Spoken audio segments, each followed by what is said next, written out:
రాజగొండ CP ఎదుట విచారణకు హాజరైన మనోజ్ విచారణ పూర్తయిన తర్వాత ప్రస్తుతం బయటకు వచ్చి మీడియాతో మాట్లాడుతున్నారు. లైవ్ చూద్దాం. దాన్ని ఒక ఎడ్యుకేషనల్ బ్యాక్గ్రౌండ్ ఉందో లేదో కూడా తెలియదు. ఒక వచ్చి అలా చేయడం, ఒక పేద ప్రజల్ని ఒక మీట్ అవ్వకుండా చేయడం అంటే నాన్నగారి దగ్గరికి వెళ్ళలేకపోతున్నారు, ఆయన వరకు రీచ్ అవ్వట్లేదు. అది ఆయన తెలియపరచాలన్న నా తపనని ప్రయత్నాన్ని ఆపుతున్నారు. సో ఇవన్నీ డిస్కస్ చేస్తే విద్యాసంస్థల గురించి మీరు పోరాటం చేస్తామని చెప్పి మీరు చెప్తున్నారు, కానీ అంతర్గతంగా ఈ ఆస్తి వివాదాలే వివాదాల కారణం అని చెప్పి ప్రచారం జరుగుతుంది. అది మీకు కూడా తెలుసండి, మనోజ్ అడగడని.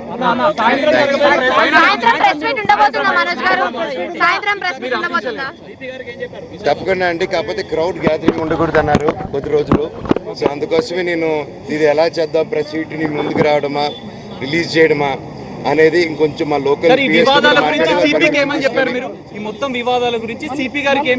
అంటే సిపి గారితో ఏం డిస్కస్ చేసినా డిస్కస్ చేయకూడదండి. నేను అఫీషియల్ గా వాళ్ళు చెప్తేనే కరెక్ట్. కాళ్ళల్లో భారం, వాపు లేదా అల్సర్ తో బాధపడుతున్నారా? ఇవి వెరికోస్ వెయిన్స్ లక్షణాలే. భారతదేశంలో number 1 varicose veins hospital Avis ను సంప్రదించండి. ఇప్పుడే మీ అపాయింట్మెంట్ ను బుక్ చేసుకోండి. అర్థం కాలేదు.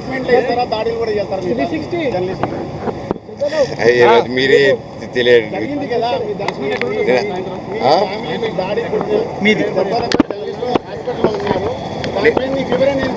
నేను ఇందాక మాట్లాడానండి, ఇప్పుడు మాట్లాడాను, మీకు వినిపించినట్లేదు. రికార్డ్ అయిందండి కెమెరా.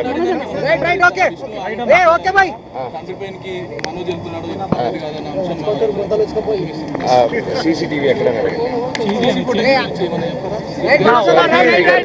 తీసుకొస్తున్నారు. విజయ్ అనే వ్యక్తిని, కిరణ్ అనే వ్యక్తిని ఆల్రెడీ పట్టుకుని ఉన్నారు. ఇప్పుడు విజయ్ అనే వ్యక్తిని కూడా పట్టుకుని వచ్చి ఇంటరాగేట్ చేస్తున్నారు. ఈ మొత్తం వివాదానికి విష్ణువే కారణం అంటారా? అంటే కుట్రలు జరుగుతున్నాయని చెప్పి మీరు ఆరోపిస్తున్న నేపథ్యం. మా నాన్న అయితే కాదండి, మా నాన్న దేవుడు.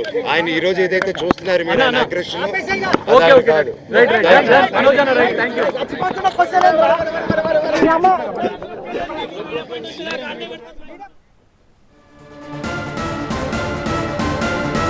విచారణకు హాజరైన తరువాత మనోజ్ మీడియాతో మాట్లాడారు.